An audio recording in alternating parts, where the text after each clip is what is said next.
Hello mga ka-recruit! Ikaw ba'y nangangarap na makapagtrabaho sa mga bansa sa Europe? Halina at panoorin ang mga impormasyon tungkol sa bansang Italy, Germany, Luxembourg, Switzerland, at Norway na nagbibigay ng magandang oportunidad para ikaw ay makapagtrabaho at manirahan doon. Tuklasin ang mga paraan kung paano makakapunta at makapagtrabaho sa nabanggit na bansa. Kaya kung interesado ka, tapusin lamang ang video ito at siguradong malaki ang maitutulong ito sa pangarap na trabaho sa Europe. Kabayan, kung bago ka pa lang sa channel ko, pakihit lang po ang like, subscribe, at ang notification bell para lagi kayong updated sa aking mga bagong video. Nangangarap ka bang makatira at makapagtrabaho sa ibang bansa, lalo na sa mga bansa sa Europe?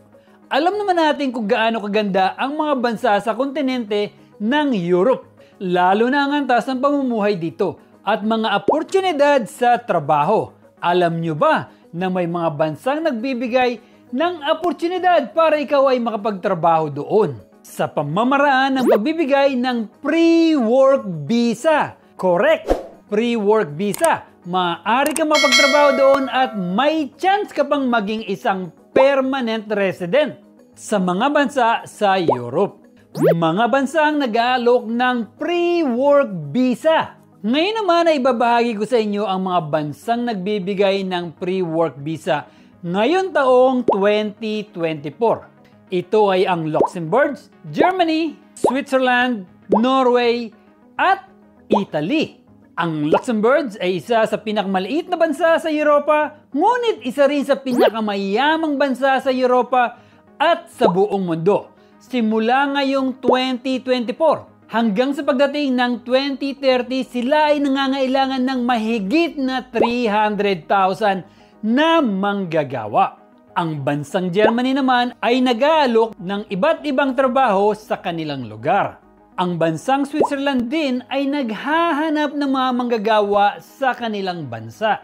Ang bansang Norway ay nangangailangan rin ng mga taong pwede magtrabaho sa iba't ibang industriya sa kanilang bansa. Ikaw ba ay mahilig sa fruit picking o farming? Magandang balita ito para sa iyo dahil ang Italy ay kasalukuyan nangangailangan ng halos 150,000 na pwedeng magtrabaho sa kanilang bansa ngayong 2024. Ito naman ang mga trabahong pwede mong applyan sa mga bansang Luxembourg, Germany, Switzerland, Norway, at Italy. Sa bansang Luxembourg, ito ang mga in-demand na mga trabaho at may average salary na higit 4,000 euro o katumbas na 246,475 pesos. Ito ang mga in-demand job na pwede mong applyan. At eto pa. Sa bansang Germany naman, ito ang mga in-demand job na pwede ninyong applyan. At sa bansang Switzerland naman ay ito ang mga in-demand job na pwede ninyong applyan. At eto pa. Sa bansang Norway naman, ang average salary na makukuha mo ay 53,000 NOK o katumbas na 285,000 pesos. Ito ang mga in-demand job na pwede ninyong applyan.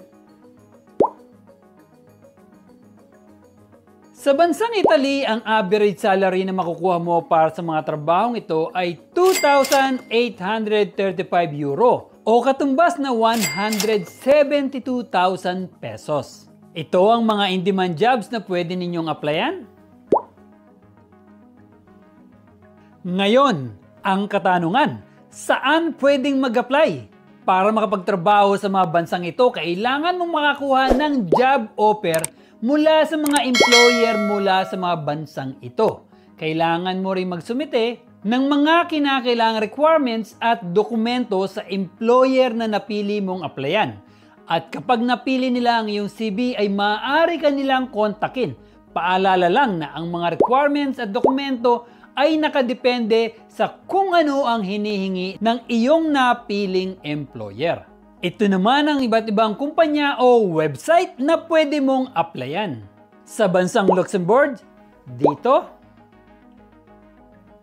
At sa ibang mga bansa naman, pwede kayong humanap sa LinkedIn, Eurojobs.com at Glassdoor.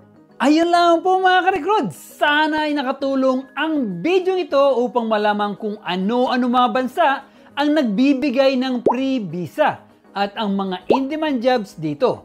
Kung sa palagay mo ay handa ka nang magtrabaho sa ibang bansa, mag-apply na! Huwag sayangin ang pagkakataong ito upang mabago ang estado ng iyong buhay. Napakalaking tulong ang makukuha ng free visa lalong-lalo na sa isang OFW. Dahil sa panahon ngayon ay hindi madali ang humanap ng trabaho. Laging tatandaan na sa pagtitiyaga at determinasyon ay makakamtan mo rin ang trabahong inaasam-asam patungo sa magandang buhay. Salamat sa panonood at kung nagustuhan po ninyo ang video ito ay sigurado pong magugustuhan ninyo ang iba ko pang mga video.